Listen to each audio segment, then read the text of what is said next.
एक दिन सच्चे पातशाह महाराज कलगीधर पिता जी अमृत वेले उठे ਹਨ। शौच इशनान करके अपने सिमरन नितनेम तो वेले होए ਹਨ। बड़े सुंदर वस्त्र कलगी तोड़े सजाए ਹਨ और बादशाह दरवेश गुरु गोबिंद सिंह सच्चे पातशाह जी अपने गात्रे विच सुनहरी मुठे वाली बहुत बेशकीमती श्री साहब सजाई है। कमर कसे विच खंजर पेश कवच बुगदा बिशवा आदिक शस्त्र पहने ਹਨ। सिर दे उत्ते दमाले ते चक्कर तोड़े सजाए ਹਨ। तीर कमान मोढे ते सजाया है। सनदबद्ध हो के संगतां नूं दर्शन देण लई दरबार विच आए ਹਨ।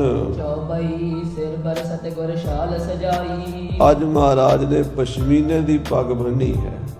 शाल ਉਹਨੂੰ ਕਹਿੰਦੇ ਜਿਹੜੀ ਪਸ਼ਮੀਨੇ ਦੀ ਬਣੀ ਰੇਸ਼ਮ ਦੀ ਦਸਤਾਰ ਹੁੰਦੀ ਹੈ ਨਾ, ਉਹ ਅੱਜ ਸਤਿਗੁਰੂ ਜੀ ਨੇ ਚੀਰੇ ਵਾਲੀ ਦਸਤਾਰ ਸੁੰਦਰ ਸੁਭਾਏਮਾਨ ਸੀਸ ਤੇ ਸਜਾਈ ਹੈ। ਸੁੰਦਰ ਦਰਸ਼ਨ ਅਧਿਕ ਸੁਖਾਈ। ਮੇਰੇ ਸਤਿਗੁਰੂ ਜੀ ਦੇ ਸੋਹਣੇ ਸੁੰਦਰ ਮੁਖਾਰ ਬਿੰਦ ਉੱਤੇ, ਸਤਿਗੁਰੂ ਜੀ ਦੇ ਸੋਹਣੇ ਸੀਸ ਦੇ ਉੱਤੇ ਆ ਸੋਹਣੀ ਦਸਤਾਰ ਬੜੀ ਫੱਬ ਰਹੀ ਹੈ। ਆਨ ਸਿੰਘਾਸਨ ਉੱਪਰ ਬੈਸੇ। ਬਾਜਾਂ ਵਾਲੇ ਪਾਤਸ਼ਾਹ ਦਮਾਲਾ ਸਜਾ ਕੇ, ਕਲਗੀ ਤੋੜੇ ਚੱਕਰ ਸਜਾ ਕੇ, ਸ਼ਸਤਰਾਂ ਬਸਤਰਾਂ ਨਾਲ ਸਜ ਕੇ ਦਰਬਾਰ ਵਿੱਚ ਆਏ ਹਨ ਅਤੇ ਆਪਣੇ ਸਿੰਘਾਸਣ ਤੇ ਬਿਰਾਜ ਗਏ ਹਨ।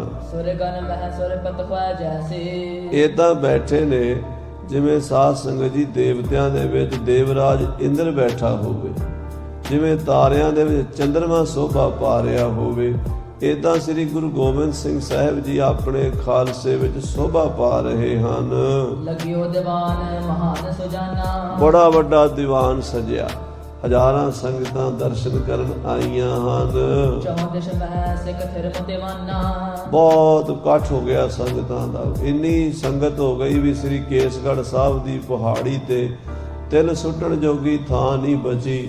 ਦੂਰ ਦੂਰ ਤੱਕ ਸੰਗਤਾਂ ਹੀ ਸੰਗਤਾਂ ਦੇ ਦਰਸ਼ਨ ਹੁੰਦੇ ਹਨ। ਹੁਕਮ ਕਰਿਓ ਸੰਗਤ ਸਮੁਦਾਈ। ਸਾਧ ਸੰਗਤ ਜੀ ਸਿੱਖਾਂ ਨੇ ਬਚਨ ਕੀਤਾ।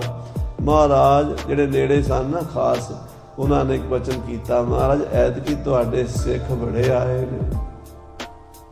ਤੇ ਸਤਿਗੁਰੂ ਚੋਜੀ ਕਹਿੰਦੇ ਸਿੱਖ ਮੇਰੇ ਸਿੱਖ ਕਿਉਂ ਹੋਣ, ਸਿੱਖ ਦੇ ਸਿੱਖਣੀਆਂ ਦੇ ਨੇ। ਇਹ ਬਚਨ ਕਰਤਾ। ਉਹ ਕਹਿੰਦੇ ਮਹਾਰਾਜ ਸਿੱਖ ਦੇ ਗੁਰੂ ਦੇ ਹੁੰਦੇ ਨੇ। ਮਹਾਰਾਜ ਕਹਿੰਦੇ ਨਹੀਂ, ਸਿੱਖ ਸਿੱਖਣੀਆਂ ਦੇ ਹੁੰਦੇ ਨੇ। ਮਹਾਰਾਜ ਹਾਸੀ 'ਚ ਗੱਲ ਪਾ ਰਹੇ ਲੱਗਦੇ ਸਨ, ਜਿਵੇਂ ਕਹਿੰਦੇ ਨਾ ਵੀ ਇਹ ਕਿਹੜੀ ਸਿੰਘਣੀ ਹੈ, ਇਹ ਫਲਾਣੇ ਸਿੰਘ ਦੀ ਸਿੰਘਣੀ ਹੈ। ਜੇ ਮੁੰਡਾ ਗਿਆ ਹੋਵੇ ਨਾ ਸਹੁਰਿਆਂ ਦੇ ਪਿੰਡ ਤੇ ਉੱਥੋਂ ਕਈ ਵਾਰੀ ਕੁੜੀਆਂ ਪੁੱਛਦੀਆਂ ਨਹੀਂ ਇਹ ਕਿਹੜਾ ਪ੍ਰਾਹੁਣਾ, ਆਖੇ ਫਲਾਣੀ ਦਾ ਸਿੱਖ ਹੈ, ਇਵੇਂ ਹੀ ਕਹਿੰਦੇ ਨਾ। ਤੇ ਮਹਾਰਾਜ ਨੇ ਉਧਰ ਗੱਲ ਤੋਰਤੀ। ਸਿੱਖ ਦੇ ਕਹਿੰਦੇ ਮਹਾਰਾਜ ਤੁਹਾਡੇ ਸਿੱਖ ਆਏ। ਮਹਾਰਾਜ ਕਹਿੰਦੇ ਮੇਰੇ ਕਿਉਂ, ਸਿੱਖਣੀਆਂ ਦੇ ਹੋਣਗੇ। ਜਦੋਂ ਇਹ ਗੱਲ ਕਹੀ ਨਾ ਤੇ ਹਾਸੀ 'ਚ ਗੱਲ ਪੈ ਗਈ ਤੇ ਸਿੰਘ ਵਿਚਾਰੇ ਇੰਨੀ ਗੱਲ ਸਮਝ ਹੀ ਨਹੀਂ ਕਈਆਂ ਨੇ। ਮਹਾਰਾਜ ਸਿੱਖ ਤੇ ਗੁਰੂ ਦੇ ਹੁੰਦੇ ਆ। ਮਹਾਰਾਜ ਜਾਣੀ ਜਾਣ ਕਹਿੰਦੇ ਚੰਗਾ ਕੋਈ ਨਹੀਂ, ਦਿਖਾ ਦਿਆਂਗੇ ਤੁਹਾਨੂੰ। ਤੇ ਹੁਕਮ ਕੀ ਕੀਤਾ ਹੈ, ਦਰਸ਼ਨ ਹਿਤ ਬਹੁਤ ਥਲ ਤੇ ਆਈ। ਸੰਗਤ ਬਹੁਤ ਥਾਵਾਂ ਤੋਂ, ਦੇਸ਼ਾਂ ਤੋਂ, ਪ੍ਰਦੇਸ਼ਾਂ ਤੋਂ ਚੱਲ ਕੇ ਆਈ ਹੈ। ਮਨੋ ਕਾਮਨਾ ਆਏ ਸੋ ਪਾਵੈ। ਜਿਹੜਾ ਜਿਹੜਾ ਗੁਰੂ ਘਰ ਆਉਂਦਾ ਹੈ, ਜੋ ਮੰਗੈ ਠਾਕਰ ਆਪਣੇ ਤੇ ਸੋਈ ਸੋਈ ਦੇਵੈ। ਇੱਛਾ ਪੂਰਕ ਸਰਬ ਸੁਖ ਦਾਤਾ ਹਰ, ਜਾਂ ਕੈ ਵਸ ਹੈ ਕਾਮ ਤੇਨਾ। ਜੋ ਵੀ ਮੰਗਦੇ ਨੇ, ਜੋ ਵੀ ਮਨ ਦੀ ਕਾਮਨਾ ਹੁੰਦੀ ਹੈ, ਕਲਗੀਆਂ ਵਾਲੇ ਪਾਤਸ਼ਾਹ ਦੇ ਦਰ ਤੋਂ ਪੂਰੀ ਹੁੰਦੀ ਹੈ। ਗਇਓ ਮੇਵੜਾ ਸਭਨ ਸੁਨਾਵੈ। ਅਰਦਾਸੀਆ ਮੇਵੜਾ ਗੁਰੂ ਕਾ ਸੰਗਤ ਨੂੰ ਦੱਸਣ ਜਾਂਦਾ ਹੈ। ਸਾਧ ਸੰਗਤ ਜੀ ਗੁਰੂ ਦਾ ਦਰਬਾਰ ਸਜ ਗਿਆ। ਭਾਈ ਜਿਨ੍ਹਾਂ ਨੇ ਦਰਸ਼ਨ ਕਰਨੇ ਨੇ, ਆਓ ਹੁਣ ਚੱਲ ਕੇ ਮਹਾਰਾਜ ਦੇ ਦਰਸ਼ਨ ਕਰ ਲਓ। ਜਿਹੜੇ ਡੇਰਿਆਂ 'ਚ ਸੰਗਤਾਂ ਠਹਿਰੀਆਂ ਹੁੰਦੀਆਂ ਨਾ, ਉਹਨਾਂ ਨੂੰ ਮੇਵੜਾ ਜਾ ਕੇ ਖਬਰ ਸਾਰ ਦਿੰਦਾ ਹੈ ਵੀ ਸਾਹਿਬ ਸੱਚੇ ਪਾਤਸ਼ਾਹ ਦਾ ਦਰਬਾਰ ਸਜਿਆ ਹੋਇਆ। ਜਿਨ੍ਹਾਂ ਨੇ ਚੱਲ ਕੇ ਦਰਸ਼ਨ ਕਰਨੇ ਨੇ, ਉਹ ਕਲਗੀਧਰ ਜੀ ਦੇ ਦਰਸ਼ਨ ਕਰ ਲਵੋ। ਤਬ ਸੰਗਤ ਸਗਰੀ ਚਲ ਆਈ। ਤਾਂ ਗੁਰੂ ਸਾਹਿਬ ਦਾ ਸੱਦਾ ਸੁਣ ਕੇ ਸਾਰੀਆਂ ਸੰਗਤਾਂ ਆ ਗਈਆਂ। ਦਰਸ਼ਨ ਕਰਤ ਭਈ ਸਮੁਦਾਈ। ਸਭ ਨੇ ਮਹਾਰਾਜ ਦੇ ਦਰਸ਼ਨ ਕੀਤੇ ਹਨ। ਅਧਿਕ ਭੀੜ ਹੋਈ ਜਹਾਂ ਫੇਰੇ। ਸਤਿਗੁਰੂ ਦੇ ਆਲੇ ਦੁਆਲੇ ਸੰਗਤਾਂ ਦਾ ਬੜਾ ਭਾਰੀ ਹਜੂਮ, ਬੜਾ ਭਾਰੀ ਇਕੱਠ ਹੋਇਆ ਹੈ। ਹਜ਼ਾਰਾਂ ਸੰਗਤਾਂ ਲੱਖਾਂ ਸੰਗਤਾਂ ਕੇ ਤਖਤ ਕੇਸਗੜ੍ਹ ਸਾਹਿਬ ਦੇ ਆਨੰਦਪੁਰ ਸਾਹਿਬ ਦੇ ਦਰਸ਼ਨ ਕਰ ਰਹੀਆਂ ਹਨ। ਸਿੱਖ ਸਿੱਖਣੀ ਮਿਲੇ ਕਨੇਰੇ, ਸਿੱਖ ਸਿੱਖਣੀਆਂ ਦਾ ਕੋਈ ਅੰਤ ਨਹੀਂ।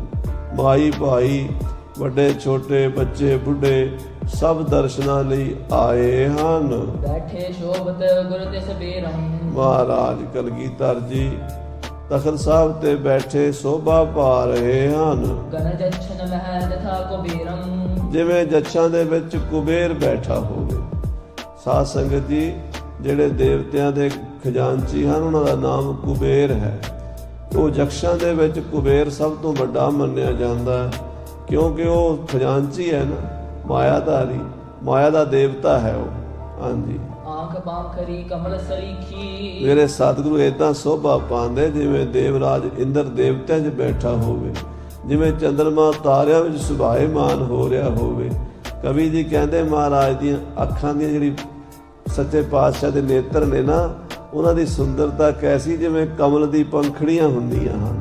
ਹਾਂਜੀ, ਵੱਡੀ ਭੀਰ ਸੰਗਤ ਕੀ ਦੇਖੀ, ਮਹਾਰਾਜ ਨੇ ਆਪਣੇ ਚਰਨ ਨੇਤਰ ਕਮਲ ਸਾਰੀ ਸੰਗਤ ਵੱਲ ਫੇਰੇ ਹਨ, ਸਾਰੀ ਸੰਗਤ ਵੱਲ ਦੇਖਿਆ ਹੈ ਸ਼੍ਰੀ ਮੁਖ ਤੇ ਫਰਮਾਵਨ ਕਰਿਓ, ਤੇ ਆਪਣੇ ਪਾਵਨ ਮੁਖਾਰ ਬਿੰਦ ਤੋਂ ਸੱਚੇ ਪਾਤਸ਼ਾਹ ਨੇ ਫੌਜ ਨੂੰ ਹੁਕਮ ਦਿੱਤਾ ਹੈ ਅਬ ਕੈ ਮੇਲਾ ਦੀਰਘ ਭਰਿਓ, ਕਿ ਐਤਕੀ ਜੋ ਬੜਾ ਵੱਡਾ ਮੇਲਾ ਇਕੱਠਾ ਹੋਇਆ ਹੈ, ਦਿਨ ਦਵਾ ਤੀਨ ਕੇ ਰੋਗ ਰਖੀਜੈ, ਇਹਨਾਂ ਨੂੰ 2-3 ਦਿਨ ਕਿਸੇ ਨੂੰ ਬਾਹਰ ਨਹੀਂ ਜਾਣ ਦੇਣਾ। ਅਗਲੇ ਹੁਕਮ ਤੱਕ ਜਿਹੜਾ ਵੀ ਆਇਆ ਹੈ ਉਹ ਇੱਥੇ ਹੀ ਰਹੇਗਾ। ਸਿੱਖ ਸਿੱਖਣੀ ਜਾਨ ਨਾ ਦੀਜੈ, ਭਾਵੇਂ ਕੋਈ ਸਿੱਖ ਹੈ ਤੇ ਭਾਵੇਂ ਕੋਈ ਸਿੱਖਣੀ ਹੈ, ਉਹ ਹੁਣ ਇੱਥੇ ਹੀ ਰੁਕਣਗੇ। ਅਗਲੇ ਹੁਕਮ ਤੱਕ ਕਿਸੇ ਨੂੰ ਵੀ ਜਾਣ ਦਾ ਆਰਡਰ ਨਹੀਂ ਦੇਣਾ।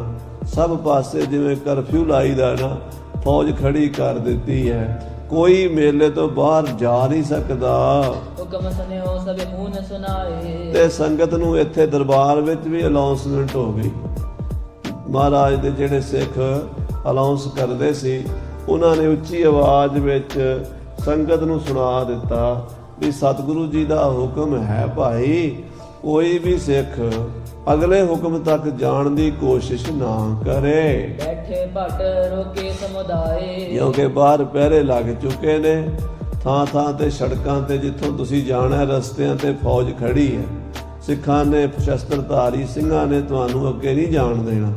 ਇਸ ਕਰਕੇ ਕੋਸ਼ਿਸ਼ ਵੀ ਨਾ ਕਰਿਆ ਜੇ। ਕਰ ਦਰਸ਼ਨ ਕਰ ਚਹਿਤ ਸਿਧਾਇਓ, ਜਿਹੜੇ ਦਰਸ਼ਨ ਕਰਨ ਆਏ ਹੋਏ ਸੀ ਦੂਰੋਂ ਦੂਰੋਂ, ਉਹ ਇਹ ਸੋਚ ਕੇ ਆਏ ਸੀ ਮੇਲੇ ਤੇ 1-2 ਦਿਨ ਦਰਸ਼ਨ ਕਰਾਂਗੇ, ਲੰਗਰ ਪ੍ਰਸ਼ਾਦ ਛਕਾਂਗੇ ਤੇ ਆਪਣੇ ਘਰਾਂ ਨੂੰ ਵਾਪਸ ਚਲੇ ਜਾਵਾਂਗੇ।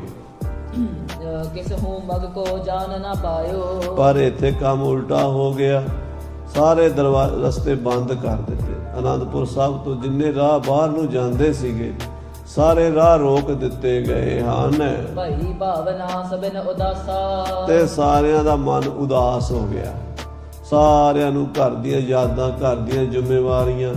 ਕੋਈ ਕਹਿੰਦਾ ਮੇਰੀ ਤੇ ਦੁਕਾਨ ਦਾ ਕੰਮ ਹੈ, ਦੁਕਾਨ ਖੋਲਣੀ ਹੈ, ਜੇ ਨਾ 10 ਦਿਨ ਖੋਲੀਏ ਤੇ ਗਾਹਕ ਨਹੀਂ ਸਦਾ ਲਈ ਟੁੱਟ ਜਾਣਗੇ। ਜਿਹੜੇ ਖੇਤੀਬਾੜੀ ਵਾਲੇ ਸਨ ਉਹ ਕਹਿੰਦੇ ਮੈਂ ਖੇਤਾਂ ਨੂੰ ਪਾਣੀ ਲਾਣਾ, ਕੋਈ ਕਹਿੰਦਾ ਮੈਂ ਗੋਡੀ ਕਰਨੀ, ਕੋਈ ਕਹਿੰਦਾ ਮੈਂ ਵਾਹੀ ਕਰਨੀ ਹੈ। ਆਪੋ ਆਪਣੇ ਕੰਮ ਯਾਦ ਆਉਣ ਲੱਗ ਪਏ। 3 ਦਿਵਸ ਰੋਕੇ ਚਹੁ ਪਾਸਾ, ਸ੍ਰੀ ਅਨੰਦਪੁਰ ਸਾਹਿਬ ਦੇ ਚਾਰੇ ਪਾਸੇ ਸ਼ਸਤਰਧਾਰੀ ਸੂਰਬੀਰ ਫੌਜ ਖਾਲਸਾ ਪਹਿਰਾ ਦੇ ਰਹੀ ਹੈ। ਰੋਕ ਦਿੱਤਾ ਜਿਵੇਂ ਕਰਫਿਊ ਲੱਗ ਜਾਵੇ, ਕੋਈ ਬਾਹਰ ਨਹੀਂ ਜਾ ਸਕਦਾ। ਸਭ ਥਾਂ ਥਾਈ ਨਾਕੇ ਲਾ ਦਿੱਤੇ ਗਏ ਹਨ। ਘਰ ਕੇ ਕਾਜ ਘਨੇ ਤਿਸ ਕਾਲਾ, ਤੇ ਹੁਣ ਸਿੱਖਾਂ ਨੂੰ ਜਿਹੜੇ ਮੇਲੇ 'ਚ ਆਏ ਹੋਏ ਸਨ, ਉਹਨਾਂ ਨੂੰ ਘਰ ਦੇ ਕੰਮ ਚੇਤੇ ਆਉਣ ਲੱਗ ਪਏ। ਕਰਹਿ ਕਾਹਲੀ ਜਾਹੇ ਉਤਾਲਾ, ਕਾਹਲੀ ਕਰਦੇ ਛੇਤੀ ਜਾਣਾ ਸੀ ਅਸੀਂ, ਤੇ ਮੈਂ ਤੇ ਜਾਣਾ ਸੀ। ਦੂਜਾ ਕਹਿੰਦਾ ਮੈਂ ਵੀ ਜਾਣਾ ਸੀ। ਇਹ ਕੀ ਬਣ ਗਿਆ? ਹੁਣ ਮਹਾਰਾਜ ਨੇ ਤਾਂ ਬੜਾ ਕਰੜਾ ਹੁਕਮ ਲਾ ਦਿੱਤਾ, ਫੌਜਾਂ ਖੜੀਆਂ ਕਰ ਦਿੱਤੀਆਂ ਨੇ ਬਈ ਕੋਈ ਵੀ ਆਨੰਦਪੁਰ ਸਾਹਿਬ ਤੋਂ ਬਾਹਰ ਨਹੀਂ ਜਾ ਸਕਦਾ। ਤਿਬਤ ਤੇਜ ਗੁਰ ਕੋ ਸਭ ਹੇਰੇ, ਤੇ ਮਹਾਰਾਜ ਦਾ ਤੇਜ ਪ੍ਰਤਾਪ ਬੜਾ ਸੀ। ਬੱਬਰ ਸ਼ੇਰ ਦਸ਼ਮੇਸ਼ ਦਾ ਖੌਫ ਮਾਰੇ। ਜਿਵੇਂ ਬੱਬਰ ਸ਼ੇਰ ਦਾ ਪ੍ਰਭਾਵ, ਏਦਾਂ ਮਹਾਰਾਜ 10ਵੇਂ ਪਾਤਸ਼ਾਹ ਦਾ ਤੇਜ ਪ੍ਰਤਾਪ ਹੈ। ਕੋਈ ਉਹਨਾਂ ਦੇ ਸਾਹਮਣੇ ਕੋਈ ਗੱਲ ਕਰ ਨਹੀਂ ਸਕਦਾ, ਕਹਿ ਵੀ ਨਹੀਂ ਸਕਦਾ ਮਹਾਰਾਜ ਛੁੱਟੀ ਦੇ ਦਿਓ ਮੈਨੂੰ। ਇੱਕ ਛੁੱਟੀ ਮੰਗੇਗਾ ਫਿਰ ਦੂਜਾ ਵੀ ਮੰਗੇਗਾ। ਇਸ ਕਰਕੇ ਮਹਾਰਾਜ ਨੇ ਛੁੱਟੀ ਦੇਣੀ ਕੋਈ ਨਹੀਂ। ਸੋਚਾਂ 'ਚ ਪੈ ਗਏ ਸਿੱਖ। ਕੋ ਕਹਿ ਨਾ ਸਕਹਿ ਤਿਸ ਦੇਰੇ। ਮਹਾਰਾਜ ਤੋਂ ਡਰਦੇ ਮਾਰੇ ਕੁਝ ਕਹਿ ਨਹੀਂ ਸਕਦੇ। ਮਹਾਰਾਜ ਸਾਨੂੰ ਛੁੱਟੀ ਦਿਓ। ਹੋਤ ਕੀਰਤਨ ਗੁਰੂ ਹਜ਼ੂਰ। ਮਹਾਰਾਜ ਦੇ ਦਰਬਾਰ ਕੀਰਤਨ ਹੋ ਰਿਹਾ, ਦੀਵਾਨ ਲੱਗਾ, ਰਾਗੀ ਸਿੰਘ ਕੀਰਤਨ ਕਰਦੇ, ਢਾਡੀ ਵਾਰਾਂ ਸੁਣਾਉਂਦੇ, ਕਵੀਸ਼ਰ ਕਵਿਤਾ ਸੁਣਾਉਂਦੇ ਨੇ, ਗੁਣੀ ਗਿਆਨੀ ਸੰਗਤ ਵਿੱਚ ਕਥਾ ਕਰਦੇ ਨੇ, ਦੀਵਾਨ ਭਰਿਆ ਰਹਿੰਦਾ ਹੈ। ਸੰਗਤ ਭਾਈ ਕਾਲੀ ਧੂਰ। ਕੀਰਤਨ ਤਾਂ ਹੋ ਰਿਹਾ ਪਰ ਸੰਗਤ ਦਾ ਧਿਆਨ ਕੀਰਤਨ 'ਚ ਕੋਈ ਨਹੀਂ। ਘਰਾਂ ਦੀਆਂ ਯਾਦਾਂ ਸਤਾਉਂਦੀਆਂ, ਸੰਗਤ ਕਾਲੀ ਪੈ ਗਈ ਹੈ। ਦੇਸ ਮਾਲਵੇ ਕੇ ਸਿੱਖ ਘਨੇ। ਮਾਲਵੇ ਦੇਸ਼ ਦੇ ਬੜੇ ਸਿੱਖ ਆਏ ਸੀ। ਮਾਲਵੇ ਦੋ ਨੇ ਸਾਧ ਸੰਗਤ ਜੀ। ਹੁਣ ਇੱਕ ਤਾਂ ਆਪਾਂ ਮਾਲਵਾ ਕਹਿੰਦੇ ਆ ਪੰਜਾਬ ਦਾ, ਬਠਿੰਡਾ, ਮੋਗਾ, ਇਹ ਬਰਨਾਲੇ ਦਾ ਇਲਾਕਾ। ਇੱਕ ਮਾਲਵਾ ਜਿਹੜਾ ਪਹਿਲਾ ਪੁਰਾਤਨ ਮਾਲਵਾ ਹੈ, ਉਜੈਨ, ਇੰਦੌਰ, ਬੁਰਹਾਨਪੁਰ, ਓਮਕਾਰੇਸ਼ਵਰ, ਉਹ ਜਦੋਂ ਆਪਾਂ ਹਜੂਰ ਸਾਹਿਬ ਵੱਲ ਜਾਈਏ ਨਾ ਰਸਤੇ 'ਚ ਪੈਂਦਾ, ਉਹਨੂੰ ਮਾਲਵਾ ਦੇਸ਼ ਕਹਿੰਦੇ। ਰਾਜੇ ਭਰਥਰੀ ਦਾ, ਮਹਾਰਾਜਾ ਭਰਥਰੀ ਬਿਕਰਮਾਜੀਤ ਉੱਥੋਂ ਦੇ ਰਾਜੇ ਹੋਏ ਨੇ। ਸੋ ਮਾਲਵੇ ਦੇਸ਼ ਦੀ ਸੰਗਤ ਇੱਥੇ ਆਈ ਹੋਈ ਸੀ। ਤਿੰਨ ਮਿਲ ਬਿਉਂਤ ਵਿਚਾਰਿਓ ਮਨੇ। ਮਾਲਵੇ ਦੇ ਸਿੱਖਾਂ ਨੇ ਵਿਚਾਰ ਕੀਤੀ ਆਪਣੇ ਮਨ ਵਿੱਚ ਵੀ ਆਪਾਂ ਤੇ ਜਾ ਕੇ ਹਲ ਵਾਹਣੇ ਸੀ, ਖੇਤੀ ਕਰਨੀ ਸੀ, ਘਰਾਂ ਦੇ ਕੰਮ ਕਰਨੇ ਸਨ। ਨਿਕਸ ਰੋਗ ਤੇ ਜਿਮ ਕਰ ਚਾਲੈ। ਕਹਿੰਦੇ ਕੀ ਕਰੀਏ, ਕਿਵੇਂ ਨਿਕਲੀਏ ਇਸ ਕਰਫਿਊ ਚੋਂ। ਇਹਦਾ ਬੜਾ ਸਖਤ ਪਹਿਰਾ ਹੈ, ਕੋਈ ਬਾਹਰ ਨਿਕਲ ਨਹੀਂ ਦਿੰਦਾ, ਜਾਣ ਨਹੀਂ ਦਿੰਦੇ। ਗੁਰੂ ਸਾਹਿਬ ਦਾ ਹੁਕਮ ਬੜਾ ਕਰੜਾ ਹੈ, ਕੋਈ ਵੀ ਅਗਲੇ ਹੁਕਮ ਤੱਕ ਘਰ ਜਾਣ ਦੀ ਕੋਸ਼ਿਸ਼ ਨਾ ਕਰੇ। ਛੁਟਵੇ ਰਚ ਪ੍ਰਪੰਚ ਵਿਸਾਲਾ। ਤਾਂ ਇੱਕ ਬੁੱਢਾ ਕਹਿਣ ਲੱਗਾ, ਇਹ ਜਿਹੜੇ ਬਜ਼ੁਰਗ ਹੁੰਦੇ ਨਾ ਇਹ ਬੜੇ ਤਜਰਬੇਕਾਰ ਹੁੰਦੇ ਆ, ਤੇ ਆਪਾਂ ਤਾਂ ਸਮਝਦੇ ਆ ਵੀ ਜਿਹੜੇ ਨੌਜਵਾਨ ਨੇ ਇਹ ਚਲਾਕ ਹੁੰਦੇ ਆ, ਪਰ ਬੁੱਢੇ ਜਿਹੜੇ ਆ ਉਹ ਚਲਾਕੀਆਂ ਕਰ ਕਰਕੇ ਬੁੱਢੇ ਹੋਏ ਹੁੰਦੇ ਆ। ਇੱਕ ਬਜ਼ੁਰਗ ਸੀਗਾ, ਉਹ ਕਹਿਣ ਲੱਗਾ, ਇੱਕ ਸਿੱਖ ਸ਼ਬ ਸਮ ਸੀਢੀ ਪਾਇਓ। ਕਹਿਣ ਲੱਗਾ, ਗੱਲ ਸੁਣੋ ਮੁੰਡਿਓ, ਮੈਂ ਤੁਹਾਨੂੰ ਦੱਸਦਾ, ਮੈਂ ਸਾਹ ਰੋਕ ਕੇ ਨਾ ਤੇ ਪੈ ਜਾਣਾ, ਦਮ ਰੋਕ ਲੈਣਾ, ਮੈਂ ਸਾਹ ਰੋਕ ਲੈਣਾ। ਤੇ ਤੁਸੀਂ ਕਿਹਾ ਵੀ ਬਾਪੂ ਚੜ੍ਹਾਈ ਕਰ ਗਿਆ, ਤੇ ਉੱਤੇ ਮੇਰੇ ਪਾ ਦਿਓ ਚਿੱਟੀ ਚਾਦਰ, ਸੀੜੀ ਤੇ ਪਾ ਲਓ, ਮੋਢੇ ਚੱਕ ਲਓ, ਤੇ ਸ਼ਬਦ ਪੜ੍ਹਦੇ ਹੋਏ ਚੱਲ ਪਾਓ ਵੀ ਸੇਵਕ ਕੀ ਓੜਕ ਨਿਭੀ ਪ੍ਰੀਤ, ਢੋਲਕੀ ਵਾਜਾ ਵਜਾਉਂਦੇ ਹੋਏ, ਤੇ ਮੇਰਾ ਸੰਸਕਾਰ ਕਰਨ ਦਾ ਤੁਸੀਂ ਬਹਾਨਾ ਕਰਕੇ ਇੱਕ ਵਾਰੀ ਕਰਫਿਊ ਤੋਂ ਬਾਹਰ ਨਿਕਲ ਜਾਓ, ਨਾਕੇ ਤੋਂ ਬਾਹਰ ਹੋ ਜਾਓ, ਫਿਰ ਆਪਾਂ ਦੌੜ ਚੱਲਾਂਗੇ। ਮਿਲ ਕਰ ਬਹੁਤ ਸ਼ਬਦ ਕੋ ਗਾਇਓ। ਕਹਿੰਦੇ ਇਹਨਾਂ ਨੇ ਕੀ ਕੀਤਾ, ਉਹ ਬਾਪੂ ਨੂੰ ਪਾ ਲਿਆ ਲੰਮਾ, ਤੇ ਉੱਤੇ ਪਾਤੀ ਚਿੱਟੀ ਚਾਦਰ, ਇੱਕ ਅੱਧਾ ਫੁੱਲਾਂ ਦਾ ਹਾਰ ਵੀ ਲਿਆ ਕੇ ਉੱਤੇ ਪਾਤਾ, ਵੀ ਜਿਵੇਂ ਸੰਸਕਾਰ ਤੋਂ ਪਹਿਲਾਂ ਮੁਰਦੇ ਨੂੰ ਸ਼ਿੰਗਾਰਦੇ ਨੇ। ਤੇ ਉਹਦਾ ਮੋਢੇ ਤੇ ਬਿਬਾਨ ਬਣਾ ਕੇ, ਸੀੜੀ ਬਣਾ ਕੇ ਚੁੱਕ ਲਈ, ਤੇ ਨਾਲ ਢੋਲਕੀ ਵਜਾਈ ਜਾਂਦੇ ਆ, ਚਿਮਟਾ ਵਜਾਈ ਜਾਂਦੇ, ਸ਼ਬਦ ਪੜ੍ਹਦੇ ਹਨ। ਲਿਓ ਉਠਾਏ ਕੰਧ ਪਰਸੋ। ਉਹ ਬੁੱਢੇ ਨੂੰ ਜਿਉਂਦੇ ਨੂੰ ਹੀ ਮੁਰਦਾ ਬਣਾ ਕੇ ਤੇ ਕੰਧੇ ਤੇ ਚੁੱਕ ਲਿਆ ਹੈ। ਕੀਰਤਨ ਕਹੈ ਅਗਰ ਗਨ ਹੋ। ਤੇ ਅੱਗੇ ਅੱਗੇ ਕੀਰਤਨ ਕਰਦੇ ਨੇ, ਸ਼ਬਦ ਪੜ੍ਹਦੇ ਜਾਂਦੇ ਨੇ। ਸੇਵਕ ਕੀ ਓੜਕ ਨਿਭੀ ਪ੍ਰੀਤ। ਸ਼ਬਦ ਕਿਹੜਾ ਪੜ੍ਹਦੇ ਨੇ, ਸੇਵਕ ਕੀ ਓੜਕ ਨਿਭੀ ਪ੍ਰੀਤ, ਜੀਵਤ ਸਾਹਿਬ ਸੇਵਿਓ ਆਪਣਾ, ਚਲਤੇ ਰਾਖਿਓ ਚੀਤ। ਇਦਾਂ ਦੇ ਸ਼ਬਦ ਪੜ੍ਹਦੇ ਹੋਏ ਇਹ ਮੁਰਦਾ ਜਿੰਦੇ ਨੂੰ ਹੀ ਮੁਰਦਾ ਬਣਾ ਕੇ ਤੁਰ ਪਏ ਨੇ। ਇਹ ਤੁਕ ਗਾਏ ਪ੍ਰੇਮ ਧਰ ਚੀਤ। ਬੜੇ ਪ੍ਰੇਮ ਨਾਲ ਤੁਕ ਪੜ੍ਹਦੇ ਨੇ, ਉੱਚੀ ਉੱਚੀ ਪੜ੍ਹਦੇ ਨੇ, ਬਈ ਕਿਸੇ ਨੂੰ ਸ਼ੱਕ ਨਾ ਹੋ ਜਾਵੇ। ਤੇ ਪੂਰਾ ਇਹਨਾਂ ਨੇ ਸਾਂਗ ਬਣਾ ਲਿਆ ਹੈ, ਜਿਵੇਂ ਕੋਈ ਮਜਲ ਜਾਂਦੀ ਹੈ ਨਾ, ਕੋਈ ਬੰਦਾ ਚੜ੍ਹਾਈ ਕਰ ਜਾਵੇ, ਉਹਨੂੰ ਮੋਢਿਆਂ ਤੇ ਚੱਕ ਕੇ ਜਿਵੇਂ ਸੰਸਕਾਰ ਕਰਨ ਜਾਈਦਾ, ਉਸ ਤਰੀਕੇ ਦੇ ਨਾਲ ਇਹ ਜਾ ਰਹੇ ਨੇ। ਜਹਾਂ ਬਿਰਾਜਤ ਅੰਤਰ ਜਾਮੀ। ਜਿੱਥੇ ਮਹਾਰਾਜ ਕਲਗੀਧਰ ਪਾਤਸ਼ਾਹ ਘਟ ਘਟ ਕੇ ਅੰਤਰ ਕੀ ਜਾਣਤ, ਭਲੇ ਬੁਰੇ ਕੀ ਪੀਰ ਪਛਾਨਤ ਪਾਤਸ਼ਾਹ ਜੀ ਬਿਰਾਜੇ ਹੋਏ ਨੇ।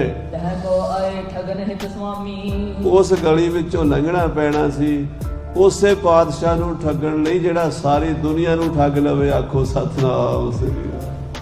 ਉਹ ਪਰਮੇਸ਼ਰ, ਉਹ ਅਕਾਲ ਪੁਰਖ ਦੀ ਜੋਤ ਅੰਤਰਜਾਮੀ ਸਤਿਗੁਰੂ ਜੀ ਨੂੰ ਭੁਲੇਖਾ ਪਾਉਣਾ ਚਾਹੁੰਦੇ ਨੇ। ਕਮਲ ਬਿਲੋਚਨ ਤੇ ਤਿਨ ਹੀਰਾ। ਸਤਿਗੁਰੂ ਜੀ ਨੇ ਆਪਣੇ ਕਮਲ ਵਰਗੇ ਸੋਹਣਿਆਂ ਨੇਤਰਾਂ ਨਾਲ ਇਹ ਜਿਹੜੀ ਸੰਗਤ ਸ਼ਬਦ ਪੜ੍ਹਦੀ ਜਾ ਰਹੀ ਹੈ ਮੁਰਦਾ ਚੁੱਕ ਕੇ ਉਹਨਾਂ ਵੱਲ ਵੇਖਿਆ ਬੋਲੇ ਸ਼੍ਰੀ ਮੁਖ ਤੇਜ ਸਵੇਰਾ ਤੇ ਮਹਾਰਾਜ ਕਲਗੀਧਰ ਆਪਣੇ ਮੁਖ ਤੋਂ ਬੋਲੇ।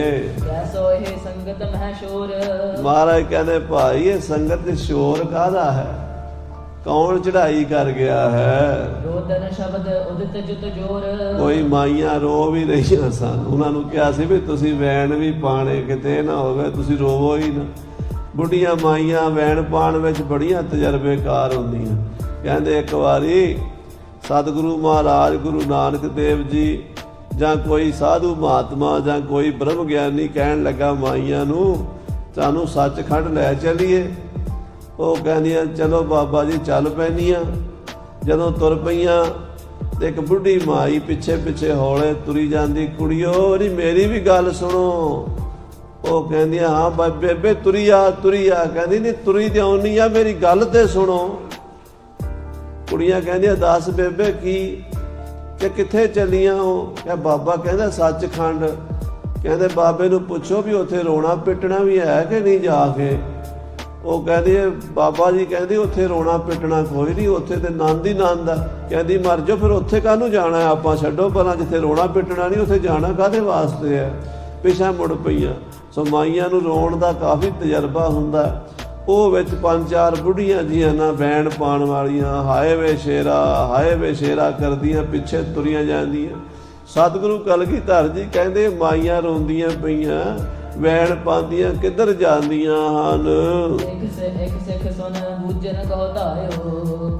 ਮਹਾਰਾਜ ਕਹਿੰਦੇ ਜਾਓ ਪਤਾ ਕਰਕੇ ਆਓ ਕੌਣ ਚੜਾਈ ਕਰ ਗਿਆ।